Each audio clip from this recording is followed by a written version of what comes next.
우리 역사를 사랑하시는 대한민국 국민 여러분들 안녕하십니까? 한국사 전문가 설민석입니다.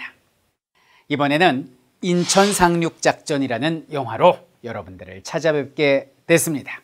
인천상륙작전, 작전명 오퍼레이션 크로마이트. 이곳은 6.25 전쟁 당시에 열세에 몰려있던 우리가 전세를 역전시켰던 가장 대표적이고도 위대한 사건인데요. 상륙작전에 얽힌 우리가 몰랐던 이야기, 그 비화들을 지금 하나하나 전해드리도록 하겠습니다. 자, 때는 1950년 6월 25일이었습니다. 새벽 4시였지요. T-34 탱크, 소련제 탱크로 무장한 김일성의 부대는 38도선 전역에서 기습남침을 감행하게 됩니다. 단 사흘 만에 우리의 수도인 서울이 북한군에게 함락당했고, 한 달 만에 낙동강 동쪽, 즉 마산 남부와 부산을 제외한 전 지역이 북한군의 손에 들어가게 됩니다. 당시 미국은 이것을 침략 전쟁으로 규정을 하고 16개국 군인들로 구성된 유엔군을 이끌고 부산항으로 입항하게 됩니다. 당시 유엔군 총사령관이 메가더 장군이었습니다. 그는 생각했습니다. 여기서 우리가 전면전을 펼칠 경우에 적의 주력 부대가 너무 강하다 보니까 이 아군에게 피해가 클 것이다 라고 생각을 했습니다. 그래서 그가 생각한 것은 남해와 서해를 돌아서 은밀하게 위대하게 인천을 빵 하고 쳐버리고 상륙을 하는 바로 인천 상륙작전을 떠올리게 된 것이지요. 자, 그러면 메가더 장군은 왜 인천으로 상륙하려 했을까요? 그것은 두 가지인데, 서울하고 가깝습니다. 34km밖에 떨어져 있지 않아요.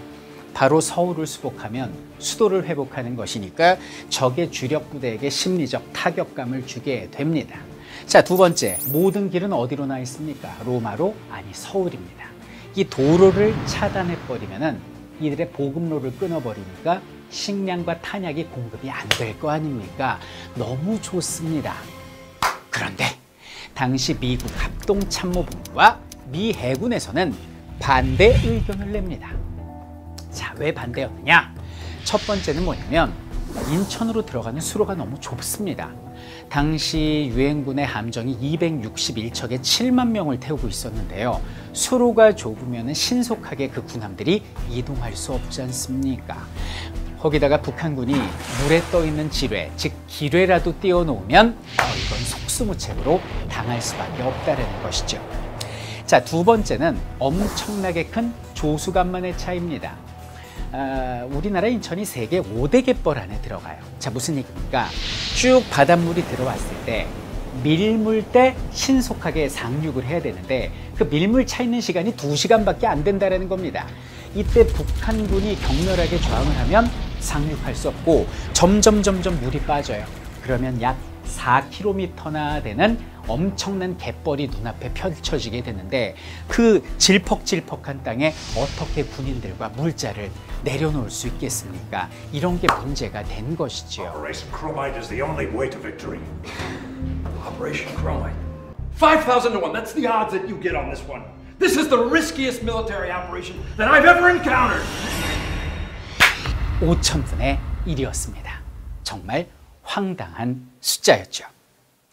그럼에도 불구하고 메가더 장군은 인천을 고집하게 되는데 그 이유는 아이러니컬하게도 확률이 5,000분의 1밖에 안 된다라는 이유 때문이었어요.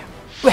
적이 가장 방심하는 지역이 아니냐라는 거죠. 그래서 그는 뚝심으로 밀어붙이게 됩니다.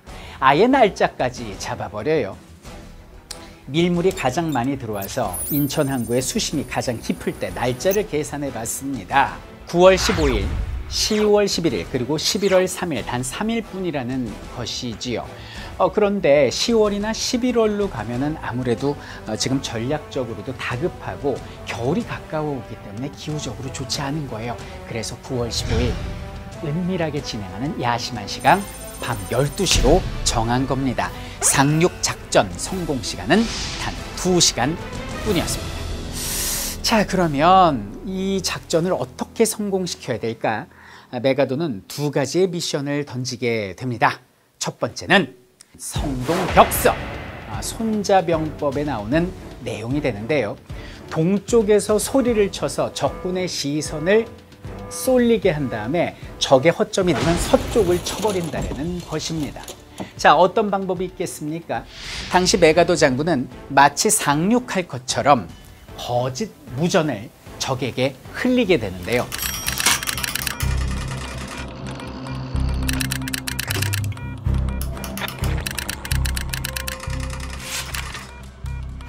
여기는 평양 서쪽 남포로 상륙한다라는 거죠.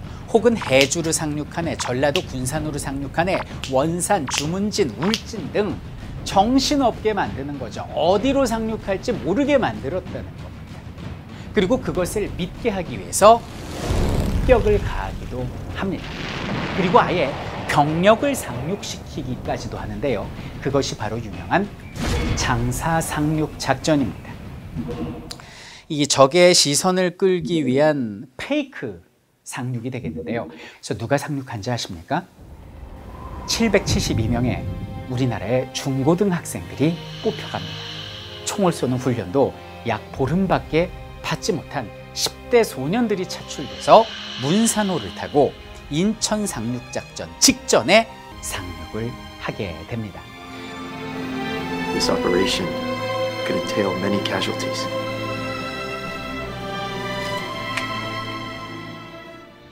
하필이면 이때 태풍을 만나서 배는 좌초되고요. 죽을 고비를 넘으면서 10대 소년들은 육지로 헤엄쳐 갑니다. 식량과 총알은 단 3일 뿐이었고요. 그들은 용감하게 폭풍우를 헤치면서 나아가게 되죠. 당시 포항과 영천 방면을 잇는 국도를 점거하고 적의 북상을 저지하는 혁혁한 전과를 올리게 됩니다. 북한군의 시선은 전부 다 여기는 동쪽으로 쏠리게 된 것이죠. 안타깝게도 구조선이 출발했지만은 우리 소년병들은 그곳에서 교전하다가 대부분 전사하게 됩니다. 자, 두 번째 메가더의 미션이었습니다. 그것은 바로 이 영화의 모티브가 된 엑스레이 작전입니다. 엑스레이 작전은 상륙작전을 원활하게 하기 위해서 첩보부대를 구성합니다.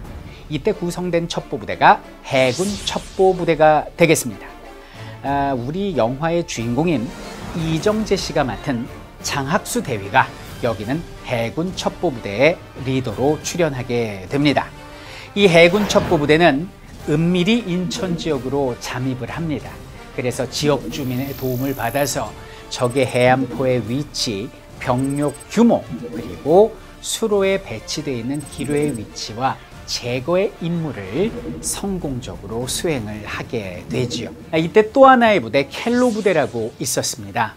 특수부대였는데요. 그들은 인천 앞바다에 있는 팔미도 섬으로 상륙을 해서 적과 치열한 교전 끝에 등대를 점령하게 되고요. 상륙 당시 불빛을 켬으로써 메가더 장군의 함대를 인천으로 부르게 됩니다. 당시 그들이 켰던 불빛은 전쟁 승리의 불빛이었고 미래였던 것입니다. 자, 이렇게 작전은 성공했고요. 서울을 9월 28일 날 수복을 하고 적의 보급로를 차단합니다. 주력 부대는 오합지졸이 되고요. 우리 국군은 북진을 해서 결국 압록강과 두만강 지점까지 밀고 올라가게 된 것이 바로 여기는 인천 상륙작전의 결과가 되겠습니다. 자, 전쟁은 끝났습니다. 여러분들 인천 상륙작전 하면 누가 떠오르십니까? 대부분 메가더 장군, 유엔군이라고 답을 하실 거예요. 하지만 그들이 승리를 역사에 기록할 수 있었던 건 당시 이름 모를 학생들, 그리고 지역 주민, 그리고 우리 국군들의 희생이 있었기 때문입니다. 오늘날 대한민국을 지켜준 바로 그 당시에 우리 선배님들에게 이 영화를 통해서 다시 한번 추모의 마음을 가져봅니다.